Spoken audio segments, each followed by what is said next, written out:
We at the New Deal work with a group of extraordinary, rising state and local leaders, many of them who've been featured on the national stage this week, and what a fantastic job they are doing. In programs over the past 2 days, we've talked about governing. Specifically, we released recommendations on climate solutions and discussed long-standing racial inequities and the opportunity and responsibility we have to recreate an America that works better for everyone. We talked about good ideas and progress being made at the state and local levels, and how great it would be to have leaders in the White House who are partners in those efforts. Thinking about what's possible and watching the convention programming this week have filled me with great hope. I've been reminded about what having an administration that's working for the American people would look like. An administration that's grounded in facts, compassion, competence. What a different world that would be. What a different world that will be when Joe Biden and Kamala Harris are elected on November 3rd. To get to the governing part, first there's an election to be won in 76 days. So today we're going to turn our attention to the road to November.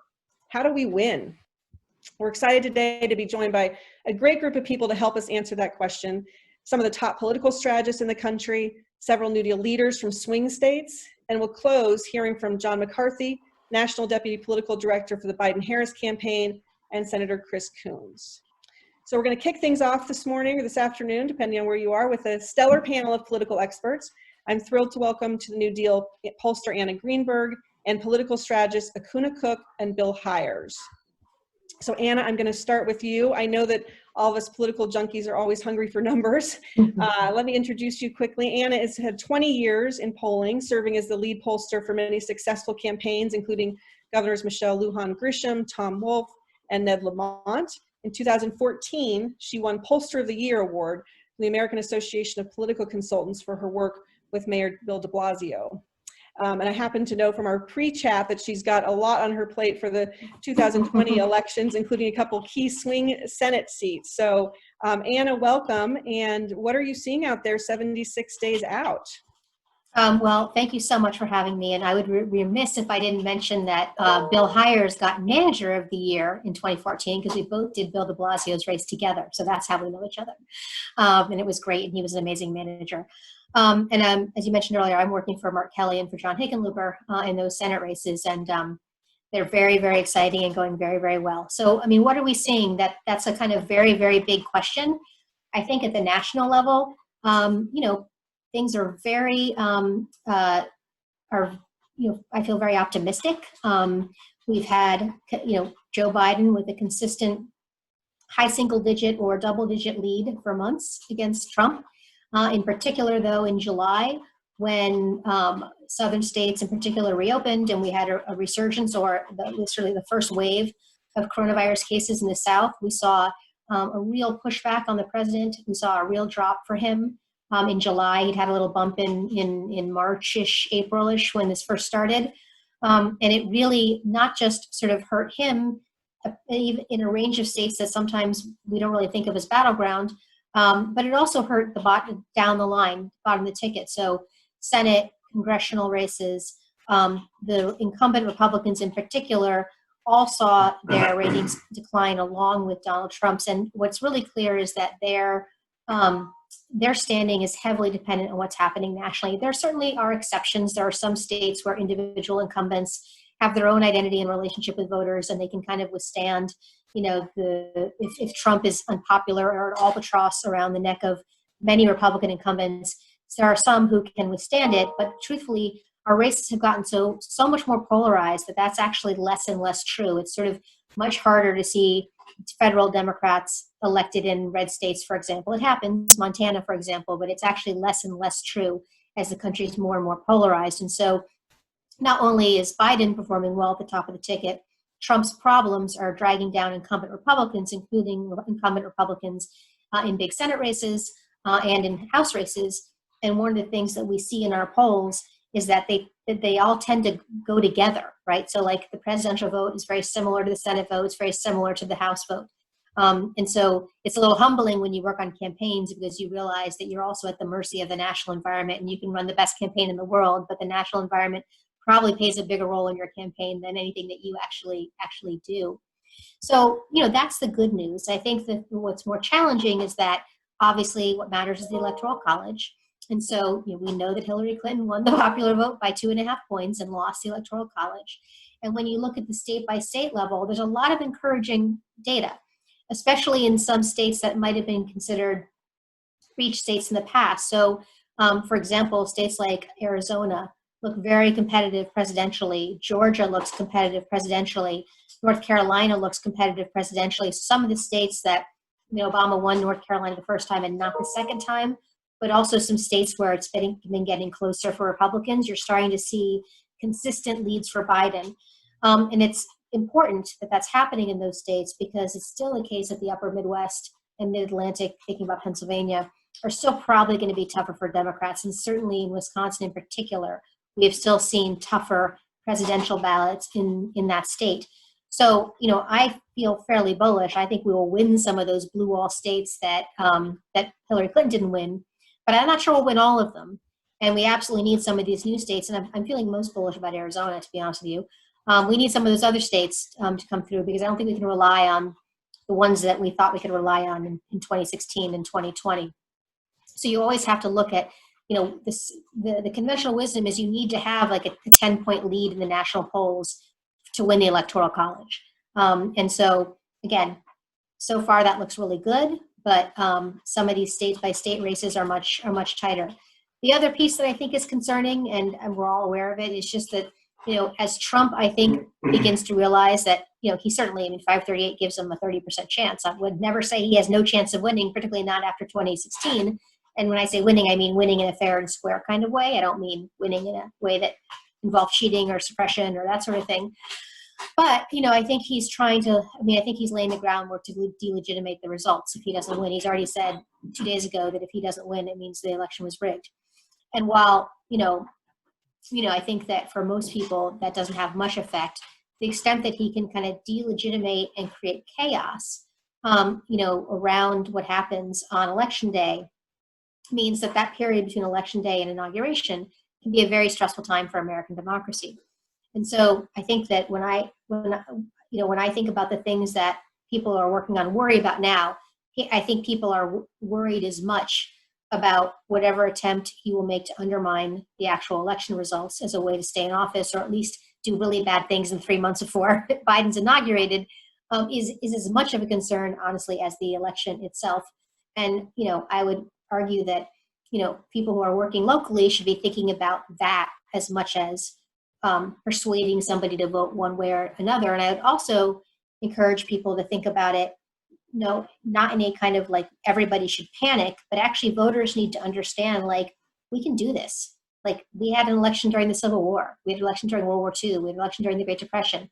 There's actually lots of ways to vote. Some of them are safe. Like, if you can't get your ballot in the mail in time, you can drop it off in a box, right? So, making sure that people understand that this election, no matter what Trump says, and no matter what happens with the post office, which, by the way, is perfectly capable of dealing with mail-in ballots, it's a small fraction. It's such a small fraction of what they actually deliver, is reassuring people that, hey, we got this. Like, we can do it. If it means you got to wait in line for 3 hours, so be it. Wait in line for 3 hours. So I think that's really different, and it's unprecedented. And I can tell you, even though I've been doing this for 20 years, except for maybe 2000, we really haven't had an election where it's not just about who's going to win the most votes, either nationally or in the states because of the Electoral College, but how is this election going to be processed by people, and how are we going to make sure that when Trump loses, he leaves office? And that's, I think it's anxiety producing for all of us, and it's unprecedented for all of us, but it's sort of the, he's disrupted democratic norms, since he's been president, and he'll continue to disrupt democratic norms. And we need to remind people that our democracy is actually strong and can withstand it. Just, a couple more minutes on sort of where I think's going. I think that there's actually a decent chance that Democrats win the Senate. I'm not sure I would have said that before coronavirus. I really do think that the strength of the economy, even if it was already slowing down before coronavirus, and was probably strong enough, and there were enough sort of swingy voters. I'm not talking about Trump, like diehard Trump voters, who were giving Trump a lot of credit on the economy. When I would do focus groups of independents or weak partisans, they would say, I don't like his tweeting, but like I give him a lot of credit for the economy. And I think that what not only did coronavirus kind of reveal the emperor has no clothes, like there's nobody home. Complete mismanagement of it for both because of incompetence and because of for a political purpose. But also the hit the economy took kind of takes away one of the major rationalizations, if you will, for people who didn't like Trump to vote for him. And while Trump's numbers on the economy are still better than his overall job performance and his numbers on coronavirus, for example, or on handling protest, they've gone down. So, in some places it's even numbers approve and disapprove, or maybe he's up 2 or 3 points on the economy, but that's way down from being like up 10 points, if you will, on doing a good job on the economy. And as I said earlier, Trump really is an albatross around the neck of a bunch of these incumbent Republicans. And I think it's going to make it much harder for them to win. Whereas I think they might have, certain incumbents, like a Susan Collins, for example, who does have like a deep personal relationship with Mainers, might have been able to survive, but I think it's much harder in this context. And I certainly feel very good about keeping the House and actually picking up some seats. I'm working in about 5 or 6 different races in Texas for both candidates and for House Majority PAC. And there were a lot of seats that were left on the table in 2018. Not that anyone did anything wrong, but there were seats that seemed out of reach, and candidates didn't raise much money on the Democratic side, and then surprise, surprise, we lose those seats by 1 or 2 points. So there's going to be a huge amount of activity in Texas. I think Texas is our best opportunity for picking up new House seats. But I certainly think there's other places that were very close and now have better funded candidates on the Democratic side in an environment that is very, very hostile to Trump and to Republicans. So on the whole, I feel pretty good. I can't help but being a Democrat and worry, especially after what happened in 2016. So I treat every campaign I'm working on like we might lose, and it's really hard, and taking nothing for granted.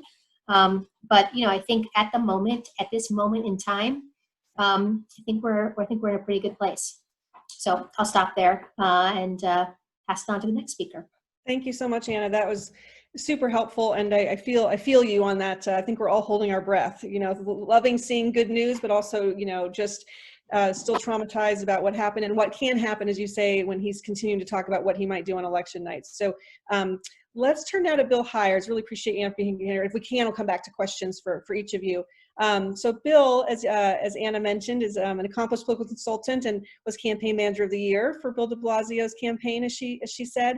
He's also earned a reputation for running upset campaigns by managing victories for Kristen Gillibrand's 2006 congressional race and Michael Nutter's race for Philadelphia mayor in 2007. And I think particularly exciting to me having you here is the diverse number of states you've worked in, from Kentucky to Minnesota, Nevada, New Hampshire, Wisconsin, and so many more. So Bill, from your vantage point, how do you feel about the presidential race in terms of where we are right now, and what do you think needs to happen between now and November 3rd to make sure we're successful? Yeah, and it's always great going after Anna because she says the smart things, and I get to just add a couple little color, and I seem smarter as by osmosis. Feeling good, obviously. Couple points I want to drill down on what Anna was saying, and even more so the couple things that have given me a great deal of optimism is, one is the energy in the primaries. The amount of people voting is just crazy. And it's also a cautious tale because I watch candidates blow past their vote goal and lose. So the energy of people actually wanting to vote is very palpable out there. The crazy numbers and the crazy energy, every election I've seen like this, it just keeps on going to where your general election, you also have great numbers. So the intensity of voting, the anger, which I think is, a little bit of benefit to us this time. It's unfortunate, but it is benefit to us. And you saw, incumbents get knocked off. You get people who were more so than normal. You see an area where people are a little fed up and they're willing to take it out on whoever is in charge. And sometimes that's been a couple Democrats, but in general, that's a good thing. I'll also say, like Anna was talking about nationalization, a lot of things are nationalized. And one of the points she brought up about there is the suburbs. Everywhere, the suburbs I've seen in Philadelphia, suburbs across the country, the numbers are just going crazy. I'm watching, we do the state house caucuses in Pennsylvania and in Texas. And when you see enough of those polls at a scale, you start realizing quickly that, like, you know, Hillary's districts that Hillary won by or lost by a point or two here or there are plus 22 Biden districts. So the suburbs are really a problem. We see that in Texas. You see that. That's why I'm optimistic, like Anna, about Arizona. I think, you know, in the places with high amount of suburbs, those are demographics and people living a lifestyle who are the most, I think, fed up, and that's where we see the big drop. Rural areas, you don't. Obviously, we were winning. Urban areas, rural areas, you're seeing a little bit of an uptick, and it's a little bit better, but not much. Suburbs, where you're really seeing a massive turnaround, and so that combined with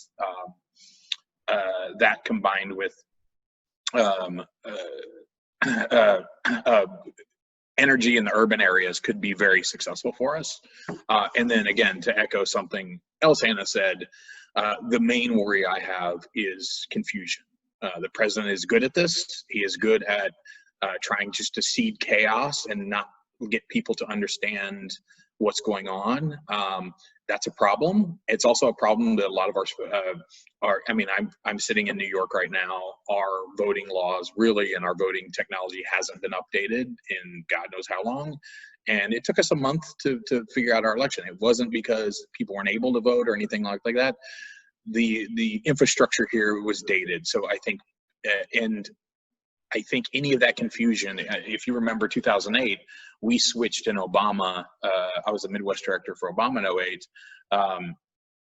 2008. What was interesting about it is we switched, we realized the messaging for around voting wasn't, hey, look, Republicans are trying to steal your election. We went the opposite of voting is easy, it's fun, you to do it, everybody's doing it, all the cool kids are voting. And I think we need to get a little bit back to that, because Trump is going to, you know, be tweeting out that there's mass confusion, you don't know what's going on, and meanwhile be sending, you know, absentee applications to people, trying to sow confusion and get chaos to help him win. So, you know, I'm optimistic about what I'm seeing in the suburbs across the country. I'm optimistic about the energy and the focus that Democrats have. And then I think the wild card out there is Trump confusion and not letting us get distracted by his chaos that he kind of puts on. So those are my things. I'm very optimistic, but also, you know, worried about everything. So. Thanks so much, Bill. Yeah, I think we're right there with you. Let me get Akunna in, and then again, we'll come back to questions. So happy to be joined by Akunna Cook, who is a non-resident senior fellow at Third Way. We're with our friends at Third Way. She's also the founder and principal consultant at Drake Road Strategies, where she advises individuals and organizations on public policy strategy and advocacy. She was previously the founding executive director for the Black Economic Alliance and worked with former Attorney General Eric Holder at the Democratic National Redistricting Committee. She also served as more than 10 years as a career diplomat with the State Department.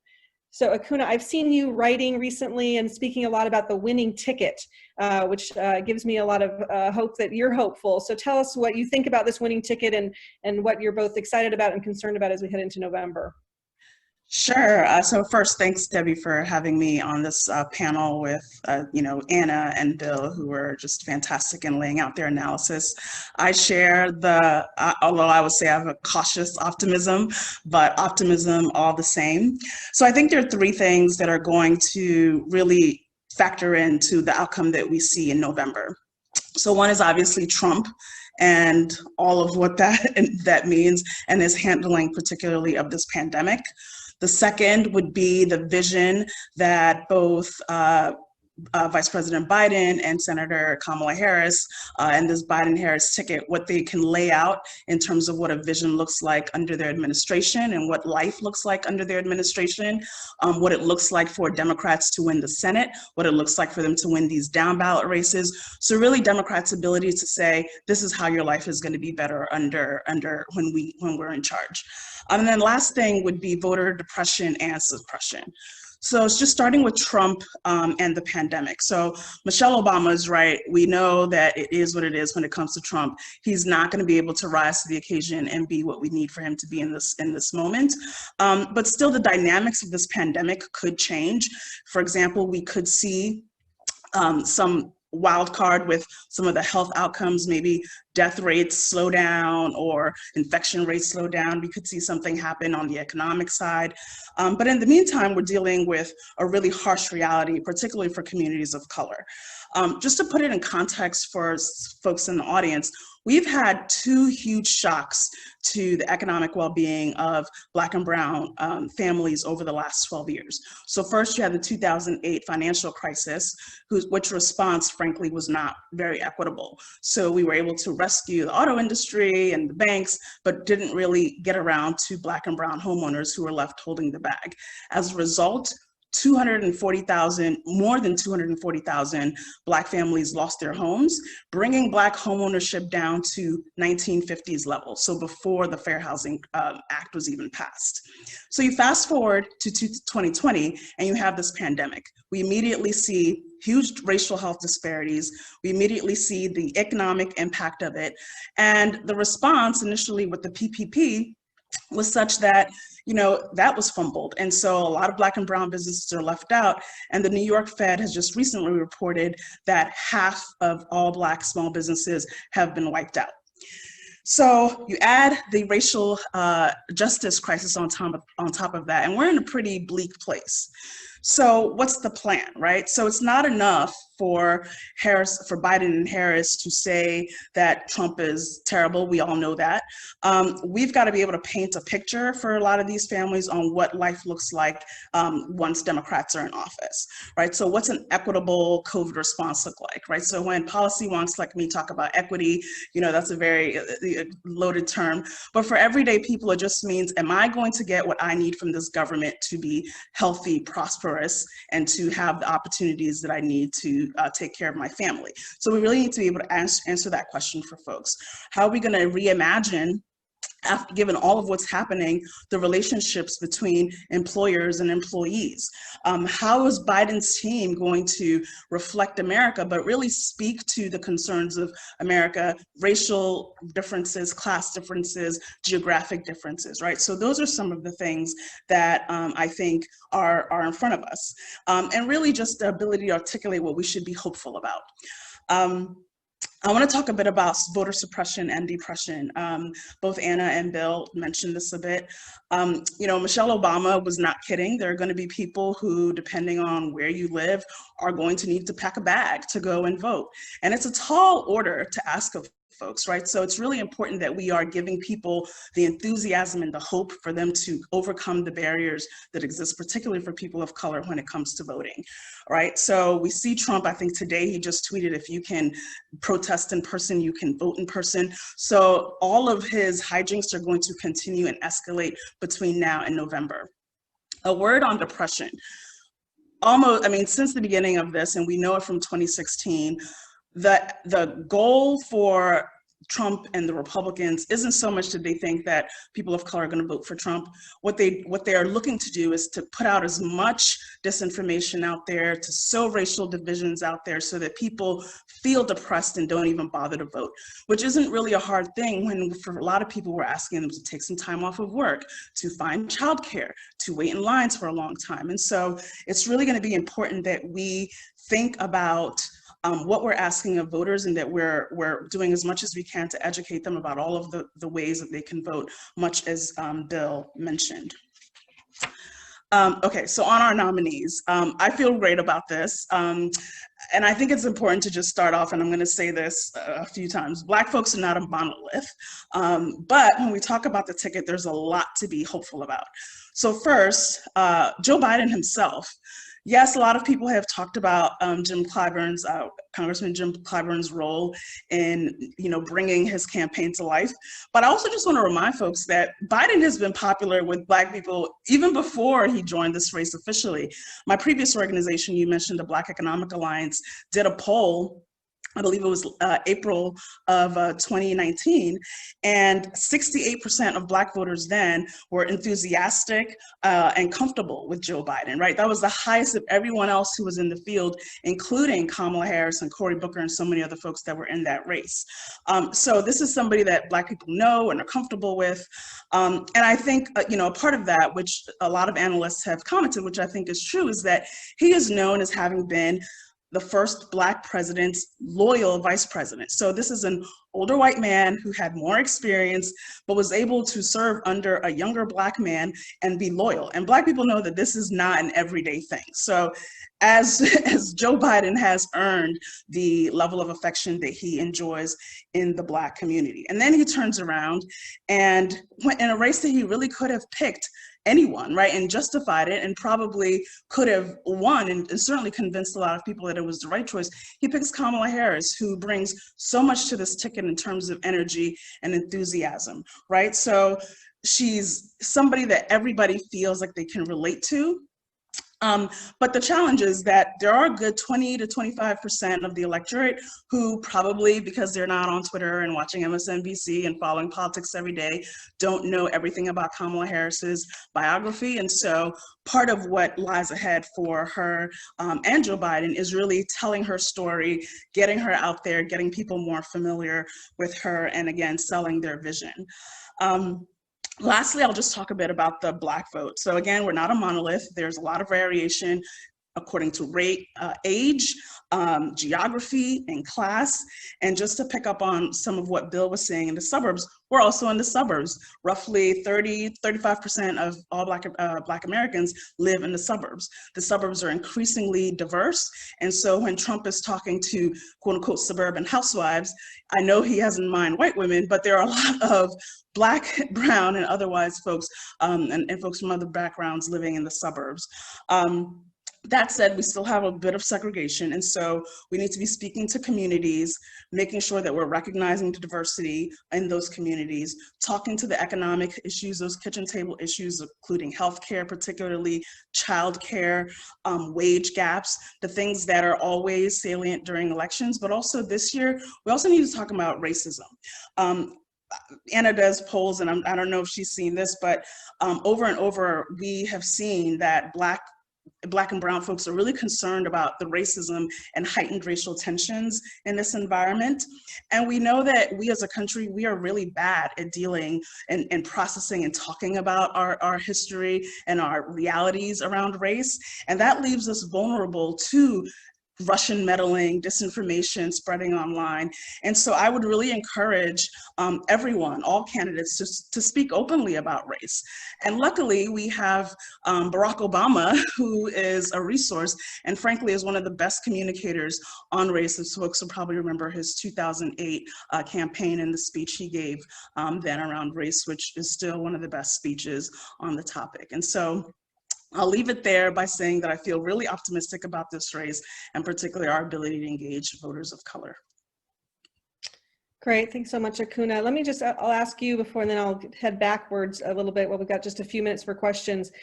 Is there one thing that you are going to be looking for between now and November, a number you're going to be keeping your eye on, a state you're going to be keeping your eye on that might indicate to you how things are going? North Carolina, well, I would say so. North Carolina for sure, and particularly because North Carolina has a significant Black population and Asian population. And so I think that looking at the response and how enthusiastic things are happening there, especially with our vice presidential nominee, I'm going to be keeping a look at that. And I would also say Georgia. I think that the dynamics in Georgia are ripe for people of color to make a huge difference and probably take us over the line. And then I think on election day, I'll be looking for what happens in Harris County, which is where Houston is in Texas, because that's ever pushing for folks who are ever pushing to turn to Texas purple and then blue. That's sort of our ground zero. Fantastic. We have someone from Houston coming up, so we will ask her about that. Thank you. Bill, maybe I'll ask you and Anna actually the same question. What are you, in the couple minutes we have, what are you thinking, Bill, you're going to be looking at going forward in terms of how things are going and what we all should be keeping our eyes on? Yeah, look, I think those are great places. I'm same with Georgia. I've been optimistic and interested in Georgia for a while. You have a large suburban population, huge suburban population, large African-American population. The rural place is still tough, but you've seen our numbers do pretty well there.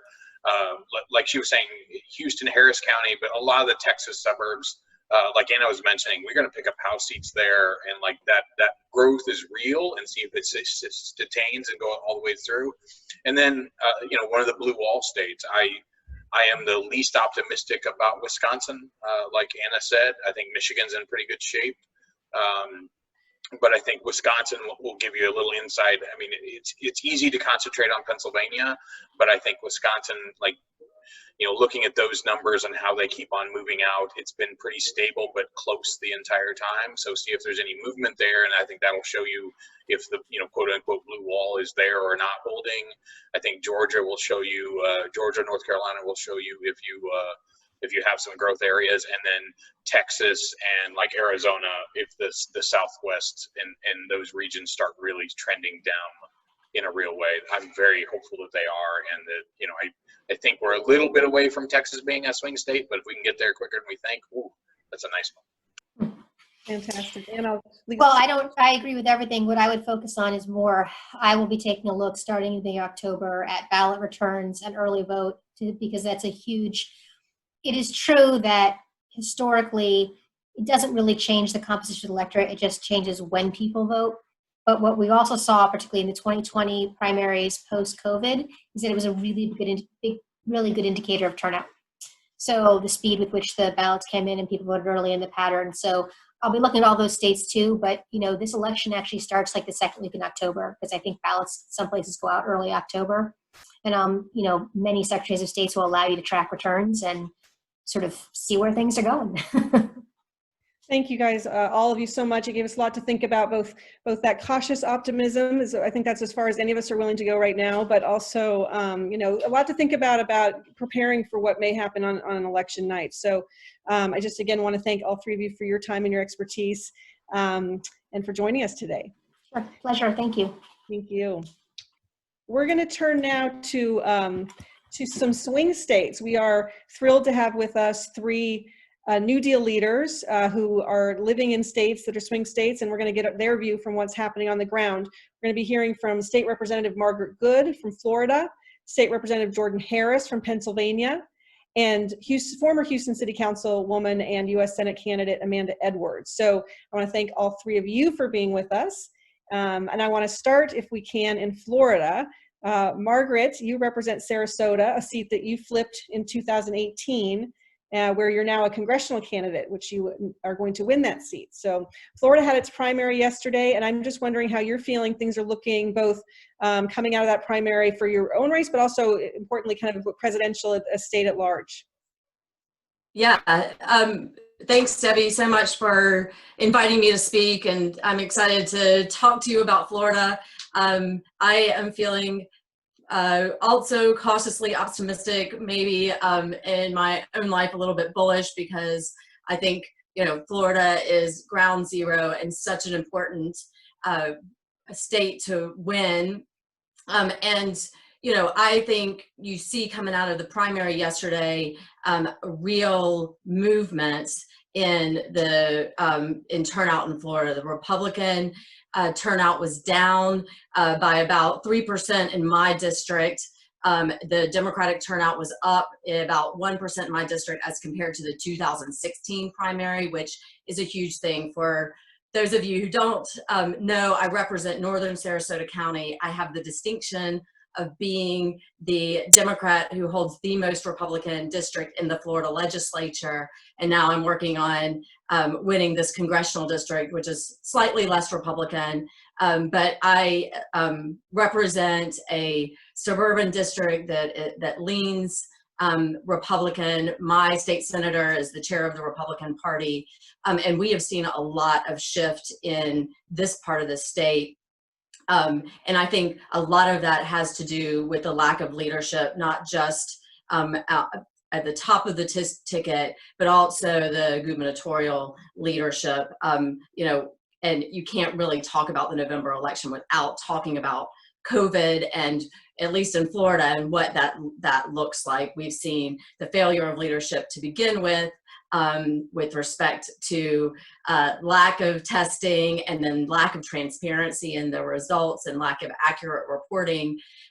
We have a really large senior population in Florida who have been disproportionately affected by the virus. And for those of us that are under 70, the majority of Floridians that are under 70 are people of color who are also disproportionately affected by the virus. So we are seeing this lack of leadership and seeing it we're looking at it through a lens of Republican leadership, and I think that's really shifting the electorate here. We also have seen a lot of economic insecurity here that I think is shifting the electorate in interesting ways. So many people are out of jobs. We just got our last quarter's financial reports, and tourism is down 60%. And that means that there are over 1 million Floridians out of work. And a lot of these families are economically insecure for the first time in their lives. That is scary. What is scarier is that our systems, our unemployment system that is supposed to be helping these people, are completely broken, and that our leadership designed them to make it difficult for people to get unemployment benefits. So, we're seeing all of this lack of leadership with this underlying corruption. You think about Trump playing favorites with which states get PPE early on, and you look at our unemployment system and the information that came out there with our governor making it difficult to get unemployment. And then you look at, Congress people in my district, for instance. My opponent is one of the wealthiest members of Congress and cut in line and got millions of dollars of PPP loans. And I think you look at all of that and you really see Florida shifting. And as a reminder, Florida is, one of the true swing states. Obama won in 2018 by less than 3%. Trump won in 2008. Trump won in 2016 by 1.2 percentage points. This is a place now we're seeing Biden up, and it's really by sometimes as much as 7 points. And I think that we should take that and run with it. And people are really looking for a positive vision of what post-election is going to look like, what post-pandemic is going to look like. And I think talking about getting back to work, job creation, diversifying our economy when you're seeing tourism tanking, and really looking at how we can make people's lives better. And I see that from the top of the ticket. Certainly Joe Biden, Kamala Harris are people that we can trust, that have a positive vision for our country. And I am really looking forward to the November election. And there are a lot of us working hard to make it happen. And our vote by mail ballots drop on September 24th. So we are really like a month away from our election beginning in Florida. And it's going to be interesting to see what that looks like.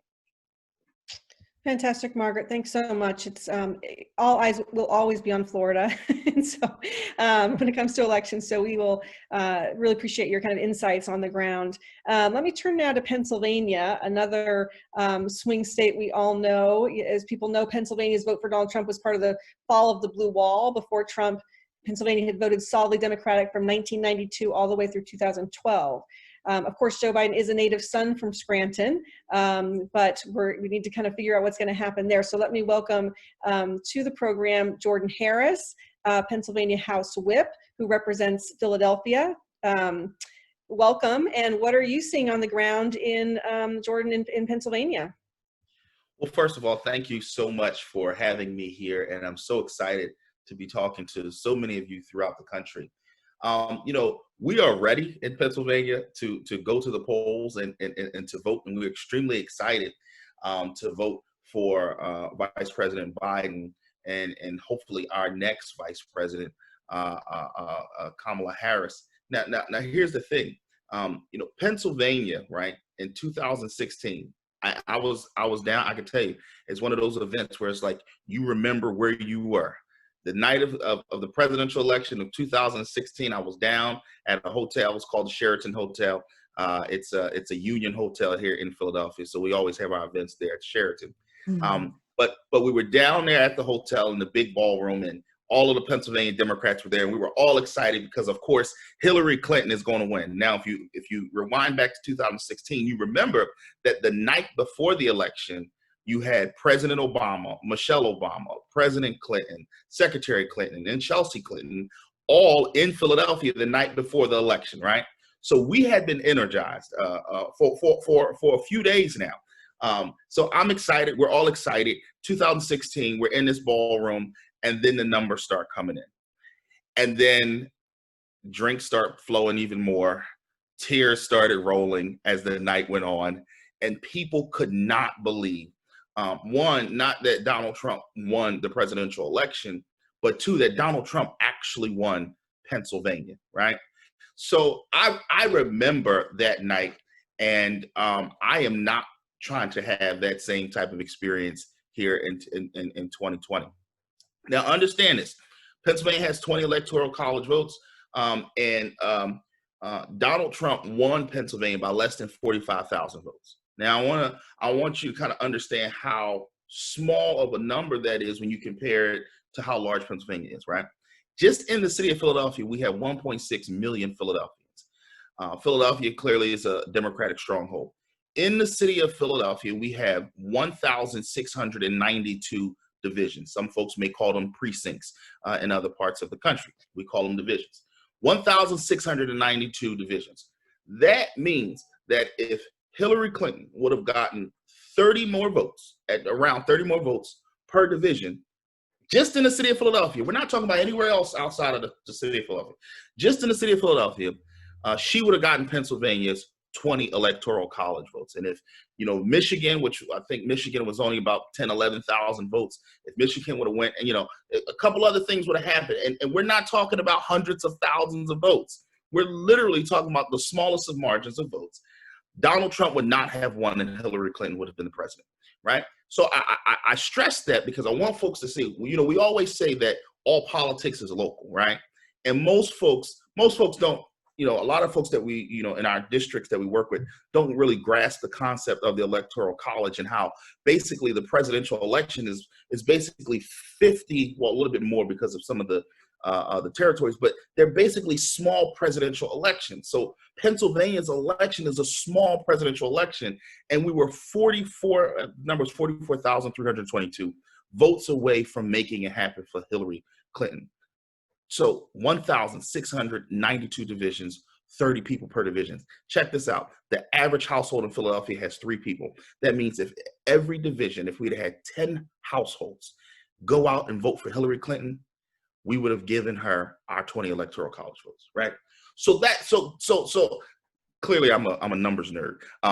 But this is the kind of stuff that we've been thinking about, right? And we've been energizing our folks around to let them know that this is not outside of our grasp. We can do this, right? And a lot of this is not even about persuasion. If we just would have mobilized our voters to turn out more, we could have done it. We could have done it in the city of Philadelphia and in the state of Pennsylvania. So what are we seeing on the ground? One of the things that we've learned in Pennsylvania is that while the top of the ticket may help us at the bottom of the ticket as far as people voting, the bottom of the ticket actually helps drive turnout for the top of the ticket, right? Because when we have contested state house and state senate races in Pennsylvania, more people are going out to vote. It makes sense. My state house district is 62,000 people. If you have a competitive race, you have people who are actually engaging people more than a presidential candidate is actually going to have the opportunity to engage people. So we're 9 votes away from taking the majority in the Pennsylvania House of Representatives. So one of the things that we've done is not only do we have the competitive races to take those 9 seats back, but we've put people on the ballot in districts throughout the Commonwealth of Pennsylvania because we want people to be energized to go out and vote in those areas where we think they'll go and vote Democrat. So,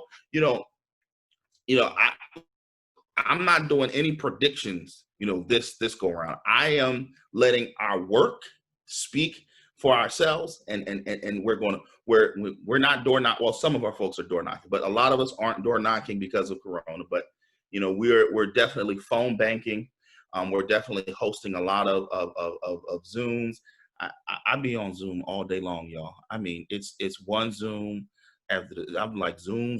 But anyway, but we're doing all of these things to engage people and remind them to vote. Now, we have early voting in Pennsylvania. We have 50 days. So our election actually starts in the middle of September. Folks can actually start mailing in their ballots. Here's something interesting.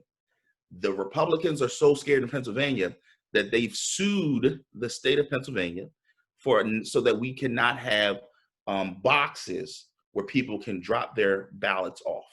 Because we see what the president is doing to the Postal Service. So we want to have boxes where people can drop them off. They're suing us so that we won't be able to do it.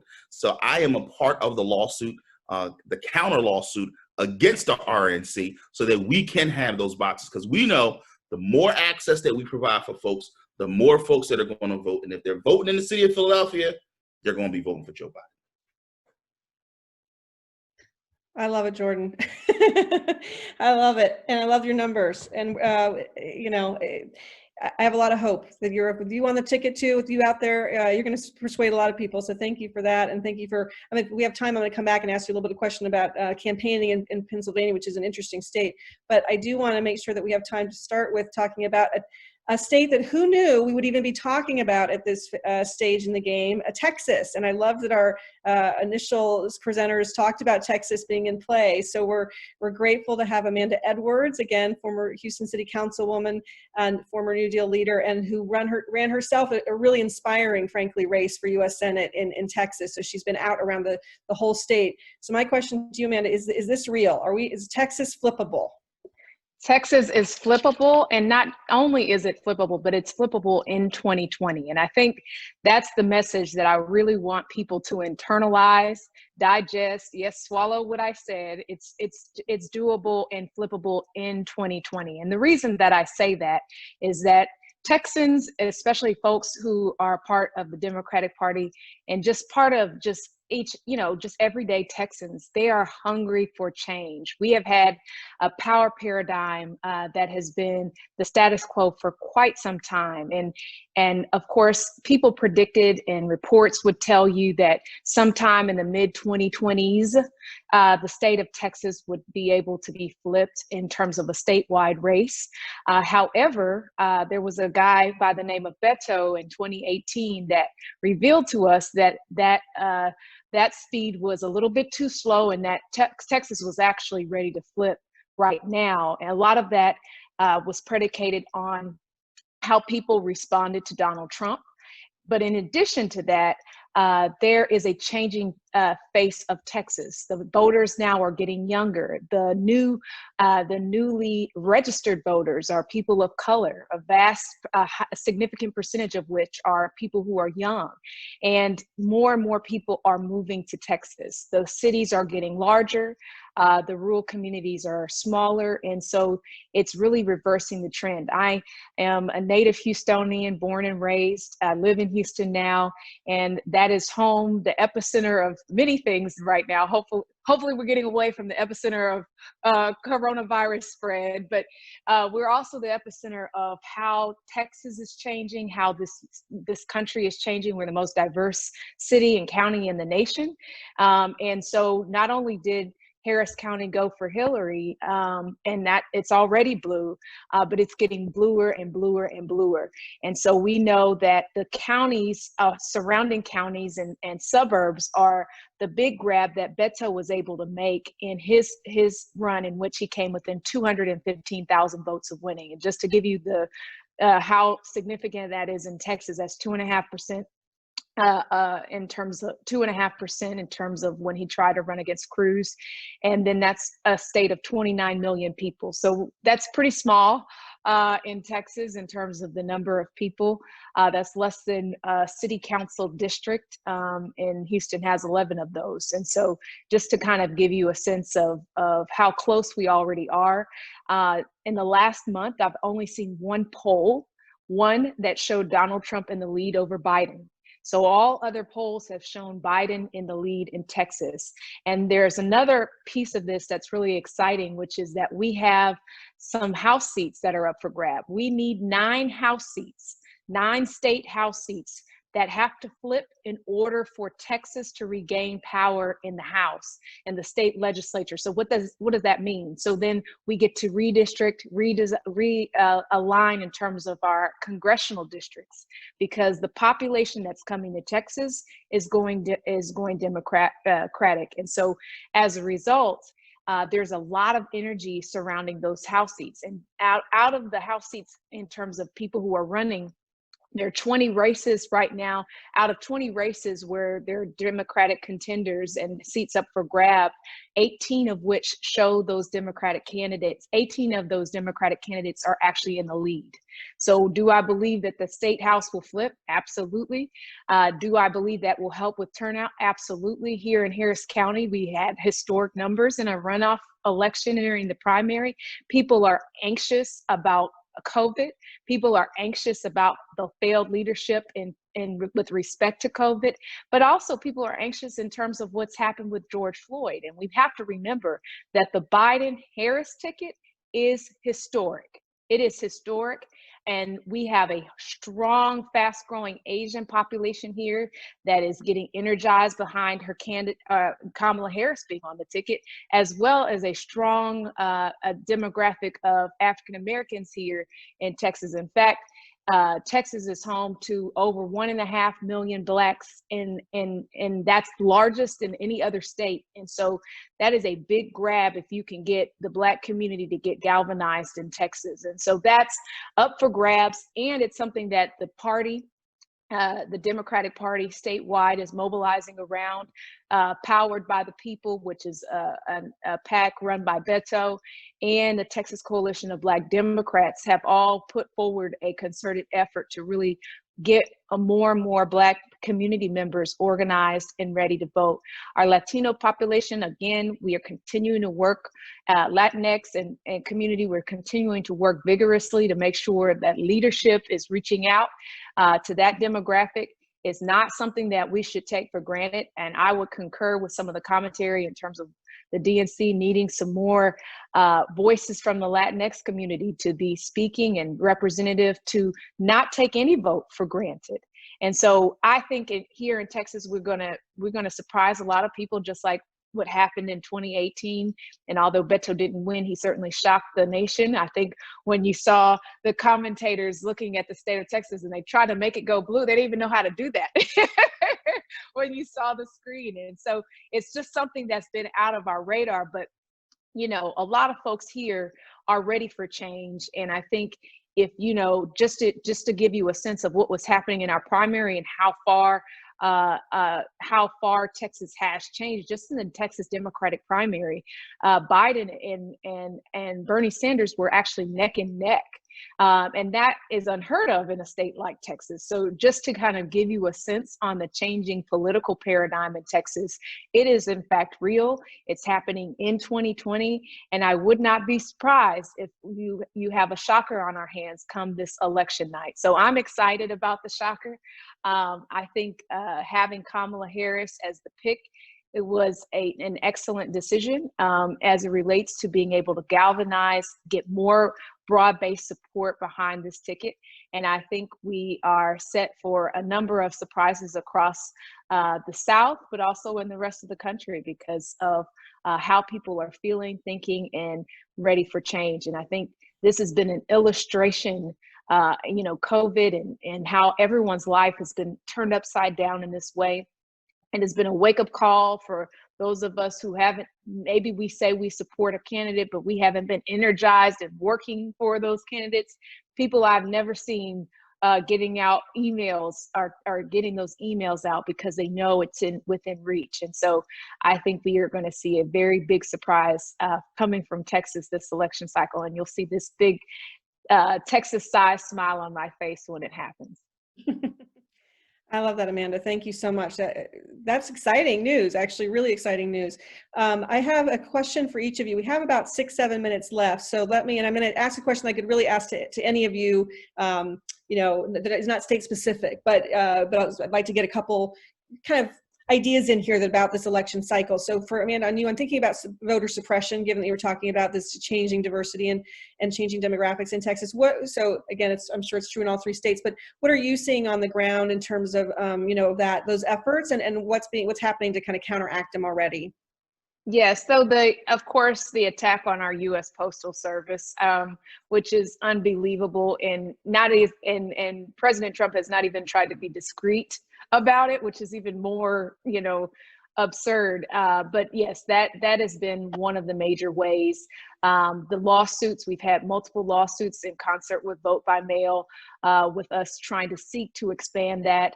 We gratefully, luckily, I wouldn't say luckily, fortunately, we had a very, very strong positive response at the runoff election that we just had on July 14th for the primaries. And so that was a good indication.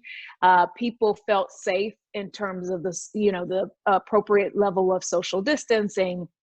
You never touched a button. They had finger protectors for your fingers, and people could come to the vehicle and actually pick up the ballot. And so there were so many different accommodations. There were screens up, and just to make people feel safe. And so we, of course, know that is an option. Even with the registering to vote, now you can fill out, Texas is not as a state that requires you to mail in your registration materials. And so that, I think, is again impacted by what's happening with the Postal Service. So the messaging that's been coming forth from the DNC during this convention has been really, really critical, which is that go register now and cast your vote as quickly as you can, because there are so many barriers. But voter protection, the campaign, of course, is getting voter protection volunteers up and running.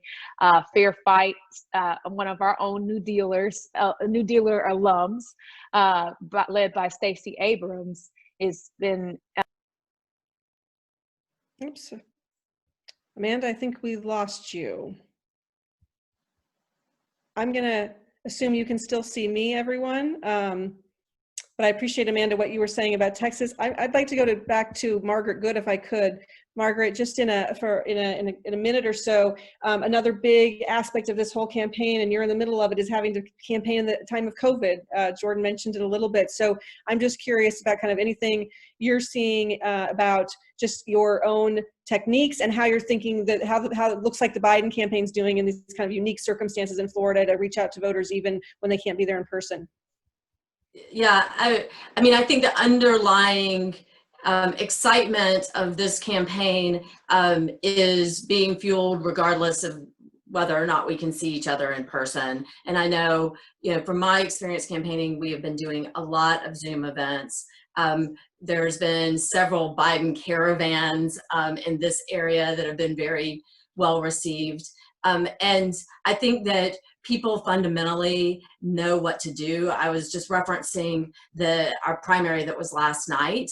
And if you look at the numbers of people that turned out, there was nothing, it was not the presidential preference primary. It was just, school districts, some state house primary races. And we had, 40,000 more people that showed up to vote in the primary in my district than we did in 2016 in that primary. So people know what to do and they are ready to go and do it. People really want to vote.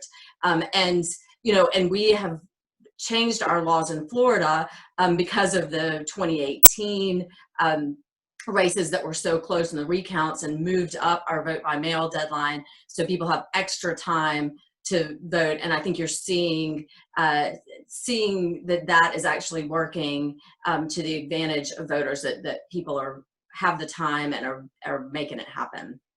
Fantastic. Thank you. It is just a unique election in so many ways. And Amanda, I thanked you while we had you glitched out. I'm going to finish up here with Jordan. Jordan, so thank you, Amanda, for being on. Jordan, just to wrap up, again, this is probably a question I could ask any of you in a swing state, but what do these are the years you guys are in the states that we're going to be looking to between now and November. So if there's one or two things that you would give advice to for the Biden campaign to win these swing states, what would that be? So here's, and I actually have shared this, and this may be a shocker to people, but I think there's a blind spot that I'm hoping that we can correct, and that is around Black males under 45. Okay, and here's why I say that. You already have the Russians and others spinning Kamala's record as a district attorney and as attorney general. You already have them talking about Vice President Biden and his vote on the crime bill.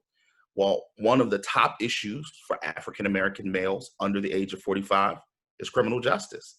And no one is talking about that issue head on at the national level. If you look at many of the surrogates, how many of them are young African-American males? What we've seen in Pennsylvania is that the erosion of Biden support is not happening amongst Black women. The sisters are showing up big time. But if you look at the numbers for young African-American males, those numbers they can slip. And what I can tell you is that I've had a lot of young brothers in my Instagram or my Facebook like, yo, are we sure we're doing this? I'm seeing all of these memes about Black men getting locked up and this and that, and they're nervous about that. But nobody is actually addressing that and talking about that head on. And I would submit to you that any area that has a high propensity or high number of Black males in it, particularly young Black males, I guarantee if you go into their church, if you go into their barbershop, if you go into their neighborhood, they're talking about criminal justice. They're talking about the criminal justice system. And on the back of George Floyd and all of these things are at the top of mind for young Black males. And if we do not talk about that directly, I don't think they'll vote for Donald Trump. My concern is that they don't show up and vote. So I think it's extremely important that all of us are being direct in talking to African-American males, particularly our young African-American males. Thank you, Jordan, for that. Super powerful. I want to thank all three of you again. We'll be watching you and just really appreciate your leadership, both in the New Deal as well as in your state. So thank you very much. Let me now turn to my friend and partner, our founder of the New Deal and our board chair, Helen Milby, and I'll let her introduce our next speaker. Thank you so much. What an incredible panel, and actually wrapping up 3 days of just substantive, interesting, thoughtful programming led by all these amazing leaders from around the country. Our 185 New Deal leaders and the leadership are really, really spectacular people, and thrilled that more people around the country like you are getting to know them better. And if this is one of your first times doing a New Deal event, please jump in. We need you. We are a great community, warm, and we need you to help us get to the next level. So first, before I introduce my friend John, a big thank you to Debbie Cox and her incredible team. The New Deal team is small and mighty and worked so hard to get all of this done. And I know they're exhausted, but they should feel very, very successful. So congratulations. And now it's a fun honor to introduce John McCarthy. I would say he's a political mentor and friend, even though he's, I think, decades younger than me. I still look to him for advice, help, and just to make sure that I know that I'm still on the right track on a lot of these decisions we all have to make every day. Politics is in his blood. At 18, he was elected to head the local New Jersey party in his area.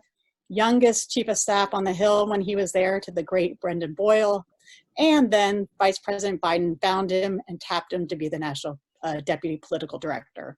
I can't imagine anyone better to lead the effort for him, and his warmth, enthusiasm, and just incredible strength and intelligence make him perfect for the job. John, over to you. Great. Well, thank you, Helen. And that was a really kind introduction. The only thing I think was missed in there is that I'm also the president of the Helen Milby fan club, though I'd imagine I'd have to fight some people in this group for that. But I'd be remiss if I didn't get to say also thank you to you, thank you to Debbie, and thank you to so many great friends on this line. The New Deal leaders have been incredible resources in their individual voice for our campaign. Some of them have been our earliest supporters. I remember like freezing cold trips to Iowa with some of your members, and we're incredibly grateful because we think in many ways the New Deal kind of exemplifies how we're going to win. It's going to be with smart ideas. It's going to be knowing how to win in tough places and having conversations that are really reflective of their districts. So bottom of our hearts from Team Biden, a huge thank you. I'd love to talk a little bit about what we've seen in the last few days of the convention, what you'll be seeing tonight, and then kind of our path to victory as we look towards the fall. First and foremost, I hope you, like all of us, have been glued to your television screens or watching at demconvention.com/watch. But we've been really thrilled with what you've seen in the convention so far. I personally am a little biased in that I just absolutely loved the roll call last night. I thought it demonstrated the kind of breadth and diversity of the Democratic Party and really some of our best talent. But I also loved the opening, which of course featured several New Deal leaders. So we have been really excited about the way that in a short period of time, the amazing convention team has been able to take something that has existed for decades in traditional form and moved it to this new format. We like to think that this convention, whether you are a Joe Biden diehard like many of us, whether you are a Trump voter 4 years ago who is looking for an alternative, or whether you're someone who has felt left out of the political process and is first time participating this go around, we believe that this convention is for you. So we think that the content that we're putting out always has that in mind.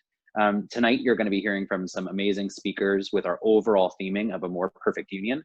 We're going to be talking about a frame of a more perfect economy with our friends from the labor movement and individual, small business leaders. We're going to be talking about a more perfect society, where we'll be talking with young climate activists, young leaders who have been on the forefront of gun violence prevention. And we're going to be talking about more perfect leadership, where our forever president, Barack Obama, will be speaking, in addition to our next vice president. We like to say MVP, Madam Vice President, Senator Harris. So we're incredibly excited about that. But obviously, this is going to be hopefully the leap with which we move and transition into the general election for the fall. So happy to talk a little bit about how we're thinking about that and our strategy and messaging. First and foremost, people are obviously thinking about what is our ultimate path to 270. And we are starting with a really broad and expansive map because we think that we need to keep as many options open to 270 as possible. So we are kind of thinking about our states and our investments in 3 different categories. First, protect. There are obviously some people who sit and say that there are some states that are no longer swing states and should just be assumed blue. We certainly do not think that. We are looking at all of the states that Secretary Clinton won in 2016 and ensuring that we are able to protect and win those states by doing the work. We're also looking at expanding that to the kind of win back category, which are the states that were not won by Secretary Clinton, but were won previously by President Obama and Vice President Biden. And then, as we've said from the very beginning of the primary, we believe that Joe Biden at the top of the ticket obviously presents a new opportunity for certain states, communities, counties, municipalities to come online. And we've seen some really exciting trends in places like Arizona and Texas and Georgia. So we're making real investments there. We're putting really strong teams on the ground who really know how to win in those places. So we think that some of these communities that have been traditionally difficult for Democrats, because of the vice president's message and because of who he is, we think we have a really exciting opportunity there. So that's kind of where we're thinking about our multiple paths to 270. Obviously, we'll be making strategic decisions as we head towards the fall, but we have made our virtual boots on the ground in addition to people who are actually on the ground organizing in those places.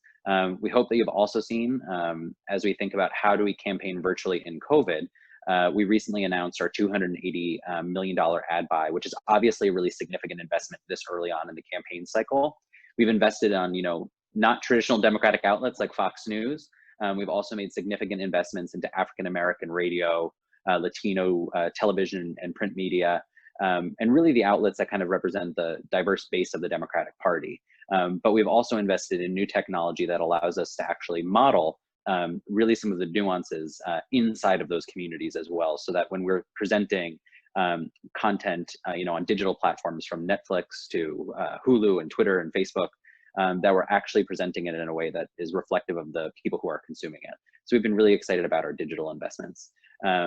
We're also thinking about, what does a campaign look like that is totally virtual, and kind of letting the science lead in how we're campaigning. I know that that was something the panel just before this was talking about. So here's a little bit about what we've been doing. We've adopted to a broad distributed organizing model where our organizers are still with us. They are still doing voter contact on a daily basis. When we first moved to a virtual campaign, we started with important kind of just check-in calls where our voters actually, or our organizers called voters just to see how they and their families were adapting to the COVID crisis. Now we're having the Vice President and Dr. Biden and Senator Harris travel virtually into battleground states, and we actually build out the kind of experience the same way that we would with traditional travel. We think that this is really exciting. It allows us to still get earned media in individual battleground markets, and ultimately allows us to actually pull more people into a process when we're not confined by doing something in person.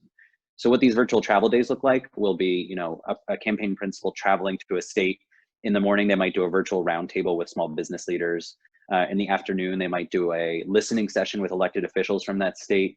Throughout the day, they might do interviews with the local media market, which, as we know, is still the most trusted news source for most voters. And then in the evening, we'll do virtual rallies that are focused on lifting up the voices in these states, our key elected partners and allies, and then obviously the Vice President's message specifically for that community.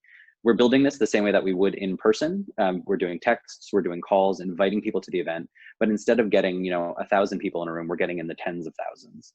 We've also used the campaign's unique platforms to convene topics such as roundtables on unemployment insurance, roundtables on gun violence prevention, and really leaning in on some of the messaging around our Build Back Better priorities. These have gotten in the hundreds of thousands of participants, so we feel really good about the way that we've had to kind of very quickly shift to a totally virtual campaign. We've also made significant investments across a broad coalition that is running its own individual programming to help us bring in kind of the voters that we'll need to. We like to say that in many ways, 2018 kind of showed us the path. We're looking at obviously mobilizing and activating the Democratic base. We think that we have obviously demonstrated some really significant opportunities at winning kind of the 2018 suburban voter.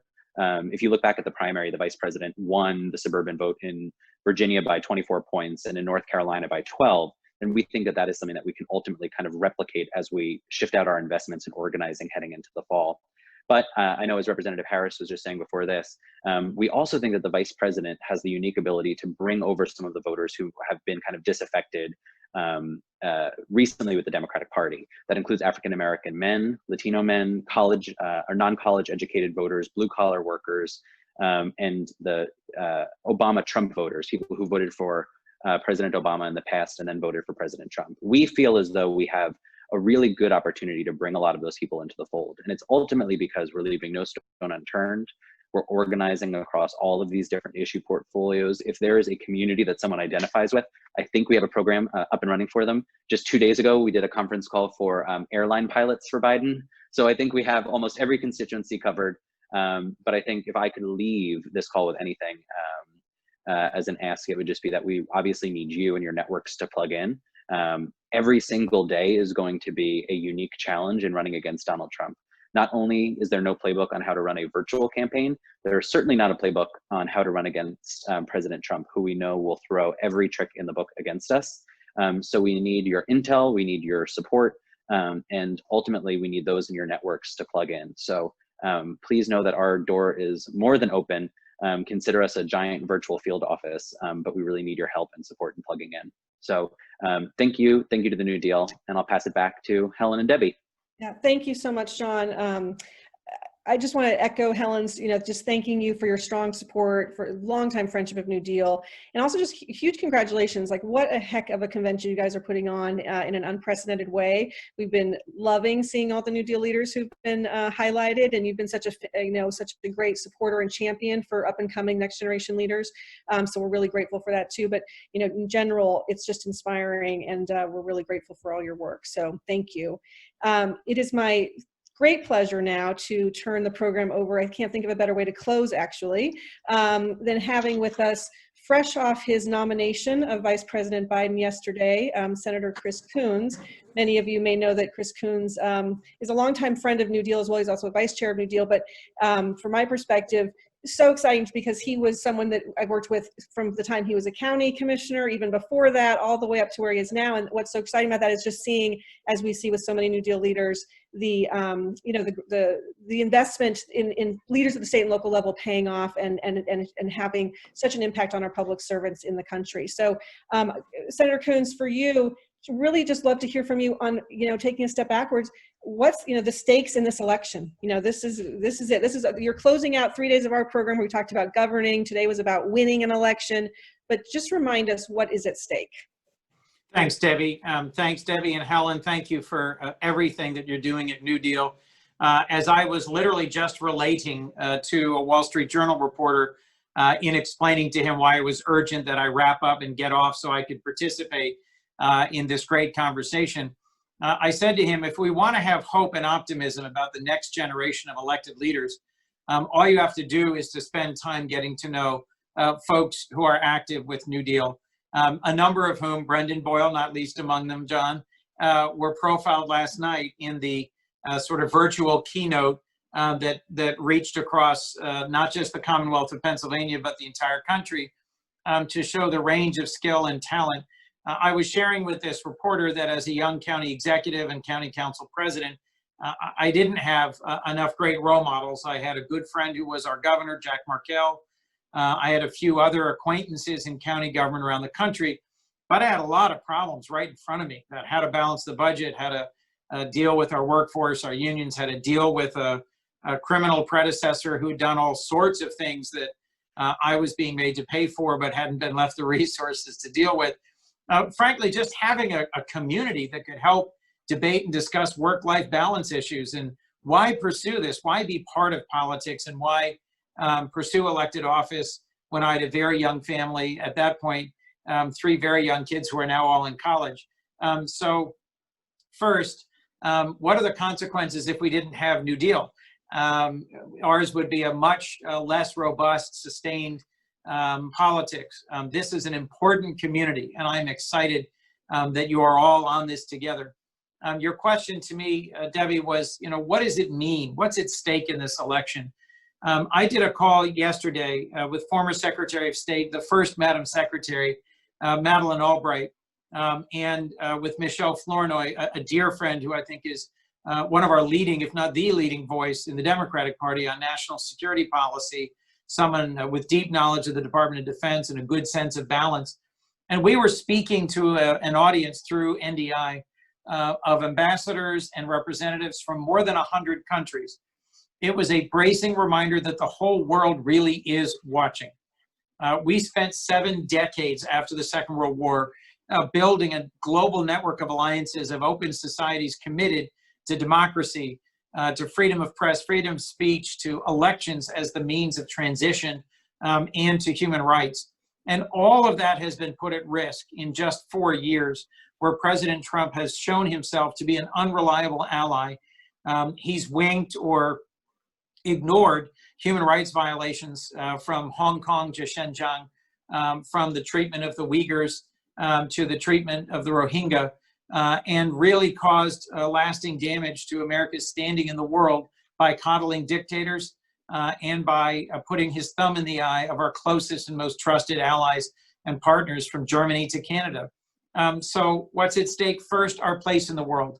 At a moment when authoritarianism is on the march, where from Eastern Europe to Southeast Asia, we've got countries that are either falling under China's sway or Russia's sway, or are failing to live up to the aspirations of their people. Just take a few minutes and tune into what's happening in downtown Minsk this week. Millions and millions, I would argue billions of people, are still yearning to live in societies where they can be free, and the United States should be leading the world, not demonstrating how to do voter suppression by dismantling our postal service, but instead leading the world in demonstrating how in a digital age we can vote fairly and securely. First. Second, I think former First Lady Michelle Obama, in her compelling remarks the first night of the convention, laid out a tone that really had an impact on me. And last night, Dr. Jill Biden, former Second Lady, followed up on that in a moving way. Not all of us have kids, but I'll tell you that all the kids of this country are watching us. They're like sponges, and they observe and they ingest and then they mimic what they see in terms of public behavior.